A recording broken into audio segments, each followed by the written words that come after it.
Certificate দিলেন নরেন্দ্র মোদী, যেটা এমন কোনো বড় অপরাধ নয়।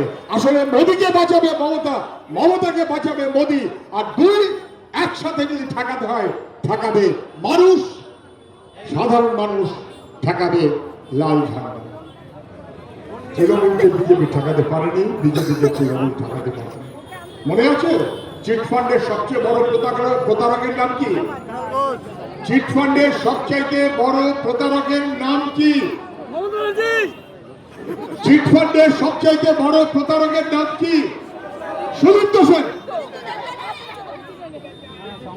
যেদিন যেদিন এই নরেন্দ্র মোদী সরকার এসেছে, তার আগে চিটফান্ডের জন্য লড়াইতে থেকেছি আমরা, কোর্টে কেস করেছি আমরা।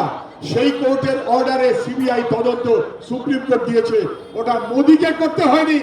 মোদীর কাজ ছিল সিবিআই তদন্তটাকে করে মানুষের টাকা ফেরত দেওয়া। ওরা টাকা ফেরত দেয়নি, রাজ্য সরকার টাকা ফেরত দেয়নি। কোর্টের লড়াই আমরা লড়ছি। আমি আপনাদের কথা দিতে পারি, ওই টাকা পশ্চিমবাংলায় বামেরা যখন দায়িত্ব নেবে, একেবারে গলার ভেতরে হাত তুলে লুঠের টাকা টেনে বার করে গরিব মানুষের কাছে আমাদের পৌঁছে দিতে হবে। গত দুদিন আগে নাকি সুদীপ্ত সেন জামিন পেয়েছে। গতবার ভোটের সময় নরেন্দ্র মোদী আর অমিত শাহ বলেছিল, আমরা ক্ষমতায় আসলে ক্ষমতা এসেছে ৪৫ দিনের মধ্যে। চিটফান্ডের প্রতিবেশী, আত্মীয় স্বজন একটাই কথা, বাম ভোট বামেই আছে, বাম ভোট বামেই থাকবে, আর ফেরাতে হাল বাংলায় আমাদের চাই লাল। এর বাইরে আর কোনো কথা হতে পারে না। সবাইকে শুভেচ্ছা জানিয়ে আমার কথা আমি শেষ করছি। ভালো থাকবেন, নমস্কার। বলছেন আমাদের সকলের প্রিয়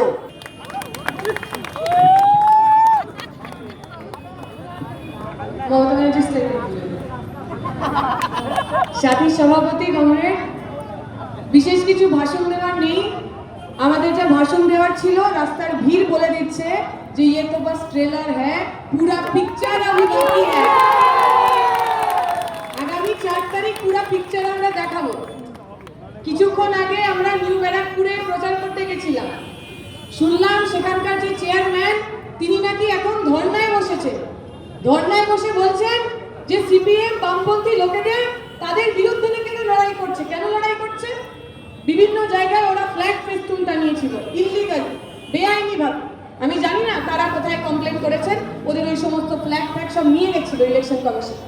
এখন তৃণমূলের চেয়ারম্যানের মনে হয়েছে যে এরকম অনৈতিক কাজের বিরোধ সিপিএম ছাড়া অন্য কেউ করতে পারে না। আমরা বলছি ওই চেয়ারম্যানকে এবং তৃণমূলের যারা সাঙ্গপাঙ্গ এখানে আছে, এই আমাদের বিরুদ্ধে লড়াই আন্দোলন করাটা প্র্যাকটিস করে নিন, কারণ কিছুদিনের মধ্যে আপনারা বিরোধী হবেন আর আমরা শাসক হব। আমাদের বিরুদ্ধে লড়াই আন্দোলন করাটা আপনারা প্র্যাকটিস করে নিন, কারণ আপনাদের সময় টাইম আপ হয়ে গেছে। আমি বিশেষ কিছু বলবো না। এই অঞ্চলের মানুষ জানেন প্রতিদিন কি যন্ত্রণার মধ্যে তারা থাকে। এই অঞ্চলের মানুষ জানেন গত 1 বছর আগে বাড়িতে জমা জলে একটা ছোট্ট শিশু, একটা নবজাতক, সে ডুবে মরে গেছিল। আমি আপনাদের বলবো, যারা সাধারণ মানুষ, আপনি তৃণমূল করেন, বিজেপি করেন, কংগ্রেস করেন, কিচ্ছু যায় আসে না। আপনার বাড়িতেও যদি একটা দুধের শিশু থাকে, রাত্রিবেলা ঘুমানোর আগে যখন আপনার বাড়ির মধ্যে জল ঢোকে, আপনিও যদি আপনার নবজাতকের জন্য আশঙ্কিত হন, শঙ্কিত হন, তাহলে তৃণমূলকে তাড়াতে আগামী 29 তারিখ কাস্তে হাতুড়ি তারা চিহ্নে আমাদেরকে ভোট দেবেন।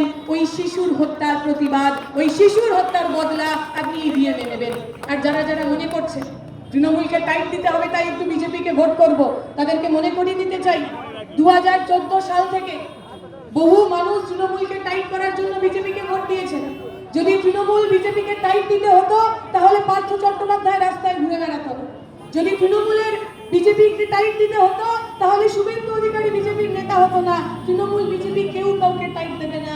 আমাদের সঙ্গে থাকুন, যারা যারা চুরি করলো, যারা যারা ডাকাতি করলো, আর যে বিজেপি ওই চোর ডাকাতদের বাঁচালো, আমাদের সঙ্গে থাকলে সব কটাকে জেলের মধ্যে পুরবো আমরা, একটাও রাস্তার বাইরে থাকবে না। এই কথা আপনাদের বলতে চাই, আমরা কথা দিয়ে যেতে চাই। 2016 সাল আপনাদের মনে আছে, আপনারা আমাদের সঙ্গে ছিলেন। 2016 সালে সাধারণ মানুষ রাস্তায় দাঁড়িয়ে ভোট দিয়েছিল। আমরা আপনাদের বলছি, যারা যারা তৃণমূলকে হারাতে চান, 2016-তে আমরা হারিয়েছি 10 বছর পর আমরা আবার রেকর্ড করব, আমরাই তৃণমূলকে হারাবো। যে বিজেপির কর্মী আমাদের কথা শুনেছেন, আপনাদের নেতারা কিছুদিন আগে বলছিল না, চোখ বন্ধ করে একটু কমলে ভোট দিয়ে দিন। আমরা বলছি চোখ বন্ধ করে কমলে ভোট দিয়ে দেখছি সেটা তো ঘাস ফুলে চলে যাচ্ছে। তাই কমলে ভোট দিয়ে, পদ্ম ফুলে ভোট দিয়ে লাভ নেই। আমি বিজেপি কর্মীদের বরং বলবো, তৃণমূলকে যদি হারাতে হয়, তৃণমূলকে যদি সাহায্য করতে হয়, চোখ বন্ধ করে কাস্তে হাতুড়ি তারায় ভোট দিন। তৃণমূলকে কি করে হারাতে হয়, তৃণমূলকে কি করে জেলের মধ্যে ঢোকাতে হয়, আমরা আপনাকে দেখাবো। আমি আমার কথা দীর্ঘায়িত করব না, শুধু এটুকু বলে, আমার যে কমরেডরা এসেছেন, যে সাধারণ মানুষ এসেছেন, আপনারা ফিরে যাবেন এবং আগামী 29 তারিখ পশ্চিমবঙ্গের বুকে, দমদম উত্তরের বুকে একটা নতুন সরকারের জন্য, একটা নতুন লাল দিনের জন্য আমরা সবাই লড়াইয়ে ব্রতী হব। আমি আশা করব আগামী 4 তারিখ এর চেয়ে 10 গুণ লম্বা মিছিলে আপনারা আমাদের সবার সঙ্গে দেখা হবে। এই আশা ভরসা রেখে আমার কথা শেষ করছি। শুকরিয়া, ইনকিলাব জিন্দাবাদ। কমরেডস ও বন্ধুগণ, কমরেড পলাশ দাস আছেন, আমাদের শিল্পী অভিনেত্রী মৌসুমী ভট্টাচার্য আছেন, কিন্তু রাস্তার যা দখল মানুষ নিয়েছেন, অন্যান্যদের অসুবিধা হচ্ছে।